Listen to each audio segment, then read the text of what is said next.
Per tant, en el que vostè ha dit, senyor Subirats, vostè ha parlat de 40 anys de sanitat pública. Mentida, mentida. Estem en un sistema que diu que és de model mixt, públic i privat.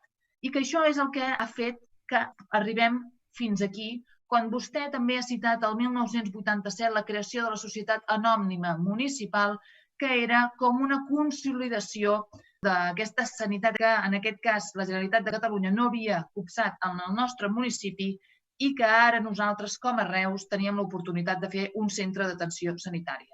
Una xarxa sanitària catalana que li diré que no només ofereix servei públic a través de l'ICS, sinó que conclou amb la xarxa XUPS, amb el GIPS i amb una sèrie de fundacions privades, i una d'elles també la Fundació Santa Tecla, que el que ha fet és dirigir diners públics al privat. I això és molt bo recordar-ho, perquè en els seus discursos mai sortirà. També li rebatré, vostè ha parlat de retallades, però hi ha molts càrrecs públics que s'han nodrit d'aquestes retallades. I li torno a repetir una cita que va fer el senyor conseller Boi Ruiz en el seu moment. Millor que era agafar-se una mútua. Un conseller que gestiona la sanitat a nivell públic no hauria de sortir aquestes paraules de la seva boca. Vostè diu que hem d'estar orgulloses de les professionals. Sí, de les professionals sanitàries que, com bé he preguntat en el Consell d'Administració, ni se'ls hi ha meritat les DPOs que els hi correspondrien pels anys 2017, 2018 i 2019, perquè no estem en equilibri de la societat.